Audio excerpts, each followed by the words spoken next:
दोस्तों, अभी चंडीगढ़ में हूँ जैसे कि आजकल मैं। और चंडीगढ़ में यहाँ पे मैंने अभी एक साइट पे विजिट किया था। वहाँ पे उनके घर में नॉर्थ ईस्ट में 3 टॉयलेट आ रहे थे। अब किसी वास्तु कंसल्टेंट ने उनके मन में वहम डाल दिया कि नॉर्थ ईस्ट में आपके तो टॉयलेट आ रहे हैं, आप बर्बाद हो जाओगे, ख़त्म हो जाओगे। खैर, उन्होंने फिर उस कंसल्टेंट को बताया कि मैं तो यहाँ पे 25 साल से रह रहा हूँ, मतलब मेरे फादर आए थे यहाँ पे और फादर ने भी खूब अच्छे से वो रहे, और अब मैं रह रहा हूँ, मेरे को भी कोई तकलीफ नहीं है। तो उस कंसल्टेंट ने कहा नहीं, ये तो 25 साल बाद नुकसान देता है, 26 साल बाद नुकसान देता है, पहले उसको जब तक पता नहीं था उसने बोला ये तो आते ही नुकसान देता है। उसने अपनी बात को सही प्रूव करने के लिए, उनको डराने के लिए कोई कसर नहीं छोड़ी। साउथ फेसिंग मकान, नॉर्थ ईस्ट में टॉयलेट, 3 फ्लोर पे, तीनों पे टॉयलेट, और 25 साल से टॉयलेट, और घर में उनके कोई तकलीफ नहीं। कह रहे मेरे घर में कोई ऐसी बीमारी खास नहीं है, खांसी जुकाम सबको होता है, बुखार सबको होता है, वो नॉर्मल है, मेरे घर में सब कुछ होता ही है।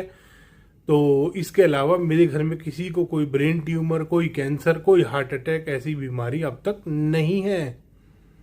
हाँ, शुगर मेरी बॉर्डर लाइन है, वो मेरे फादर की भी हमेशा बॉर्डर लाइन रही, और बस कंट्रोल में रखी, तो कभी उनको दिक्कत नहीं हुई शुगर की, ना मेरे को हो रही है।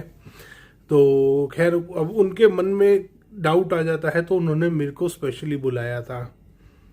अब वहां पे जब जाके लैंड एनर्जी स्कैन करी, तो वो लैंड एनर्जी जो 10.8 मिलनी चाहिए, वो मेरे को 11.2 मिली।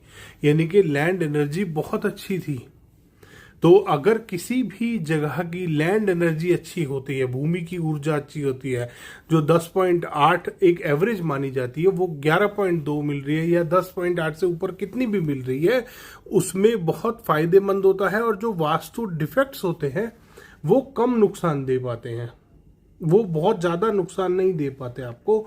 बहुत ज्यादा डिफेक्ट्स बनेंगे तब वो आपको नुकसान करेंगे। तो जब भी नया घर खरीदते हैं, इसीलिए हम हमेशा लोगों को रिकमेंड करते हैं कि जब भी आप नया घर खरीद रहे हैं, या कोई पुराना घर भी खरीद रहे हैं, या प्लॉट खरीद रहे हैं, हमेशा सबसे पहले आपको अपनी उस भूखंड की लैंड एनर्जी स्कैन करानी चाहिए, चेक करानी चाहिए, उसके बाद ही लेना चाहिए।